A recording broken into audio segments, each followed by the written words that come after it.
membuat tarif ataukah tarif itu sudah tepat, ini akan dijadikan bahan evaluasi sebagai penentuan tarif di periode berikutnya. Seperti itu.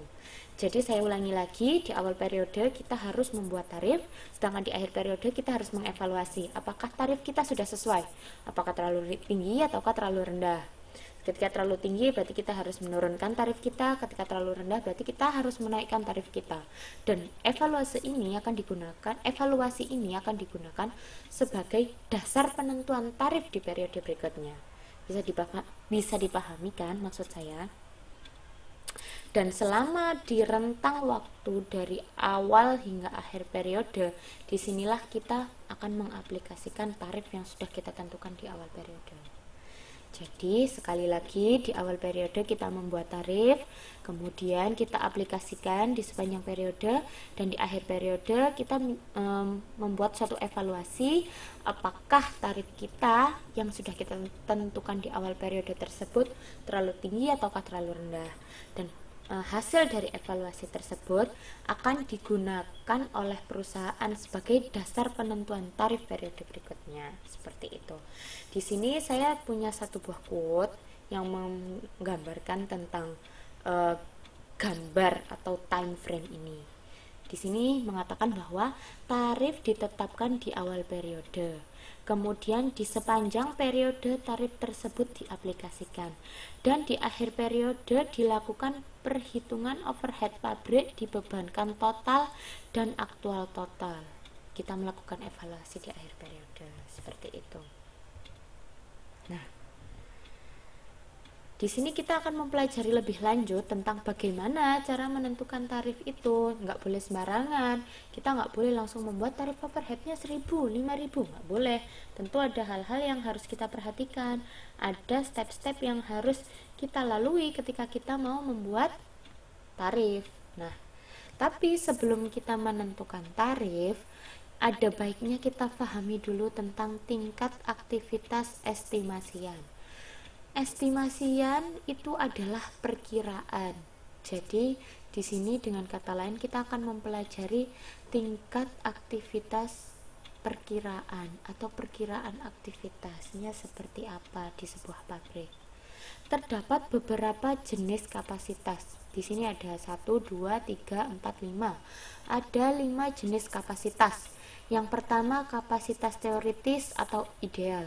Yang kedua, kapasitas praktikal atau realistik.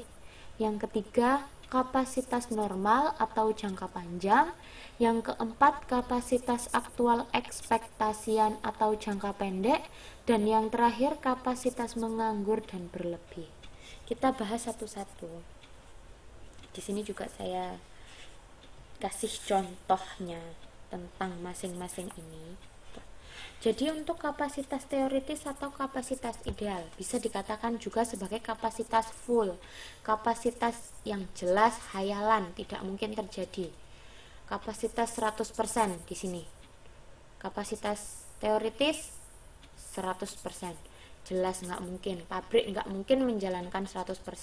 Sekalipun mesin itu mesin baru sekalipun, mesin yang bagus sekalipun tidak akan pernah mencapai 100%. Ini hanya terjadi di dunia imajinasi.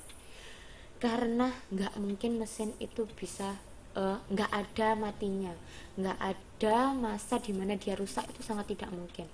Sehingga ini sangatlah hayalan, nggak mungkin, 100% nggak mungkin. Yang kedua, sedikit lebih realistik. Kapasitas praktikal atau realistik.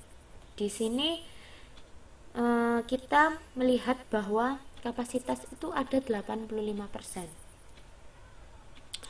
di mana yang 15 sampai 25%-nya itu ada kemungkinan lag-nya, ada kemungkinan kerusakan atau hal-hal yang tidak diinginkan terjadi, itu sekitar 15 sampai 25 lah kalau untuk praktikal ini.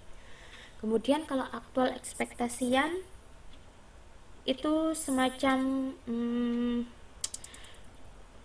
dia beranggapan bahwa kapasitas itu ada masanya naik turun, dalam arti kadang ada masa di mana kapasitas itu baik mencapai titik tertinggi, ada pula yang mencapai titik terendah. Contohnya di saat mesin tiba-tiba rusak, ada kalanya mesin tiba-tiba rusak, ada kalanya mesin berjalan dengan baik, ada kalanya tiba-tiba listrik mati sehingga tidak bisa melakukan produksi. Nah, semacam itu. Jadi di sini kita menganggap bahwa kapasitas sekitar 80%. Tetapi normalnya itu rata-rata kita menganggap bahwa kapasitas yang ideal yang memang bisa diandalkan dan akurat itu sebesar 75%, seperti itu. Dan di sini adalah contoh cara perhitungan cost gitu. Ketika kita berada pada kondisi teoritis menganggap bahwa kapasitas 100%, jam mesin overheadnya 10.000 jam. Jam mesinnya 10.000 jam ketika kapasitas teoritis. Sehingga overheadnya namanya juga overhead tetap ya. Jadi kapasitasnya berapapun nilainya akan selalu sama 12 juta, berbeda dengan yang variabel bergantung pada kapasitas.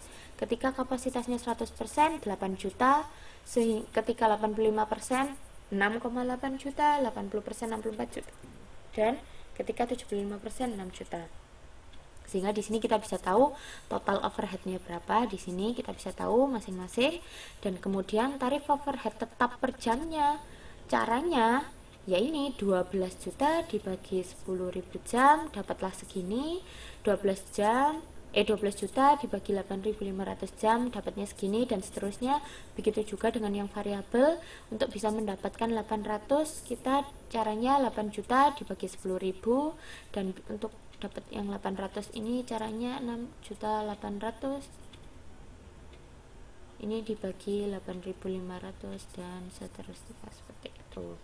Sehingga di sini kita bisa tahu tarif overhead total per jamnya, yaitu dengan cara ditambah ini ditambah ini ditambah ini ditambah, seperti itu.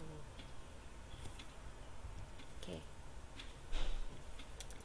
Kemudian tadi kita sudah mempelajari atau mengenal yang disebut sebagai kapasitas. Ada macam-macam, dan sudah saya jelaskan juga berapa persentase yang mereka anggap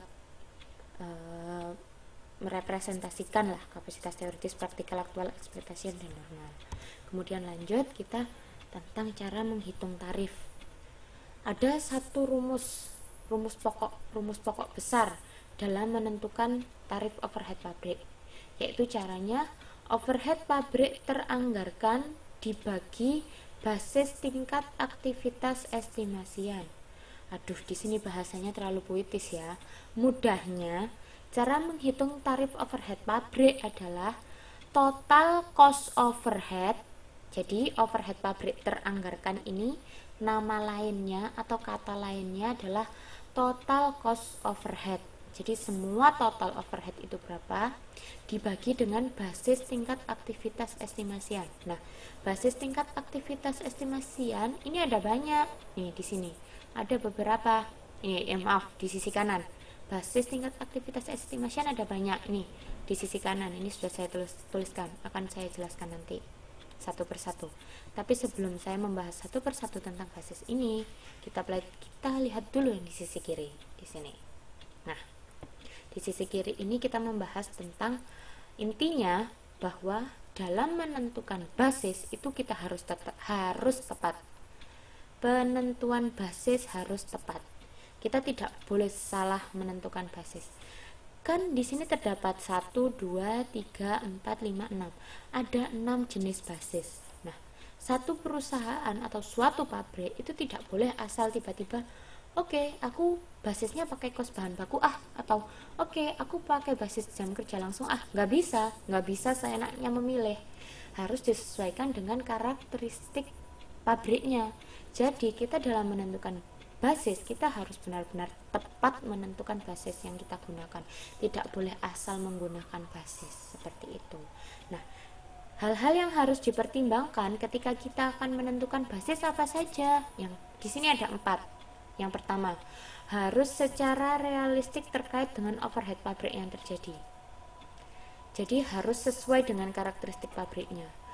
Pabriknya itu jenis pabrik yang seperti apa? Apakah pabrik yang padat karya, padat tenaga kerja, ataukah pabrik yang padat dengan bahan baku, ataukah pabrik yang padat dengan mesin. Beda-beda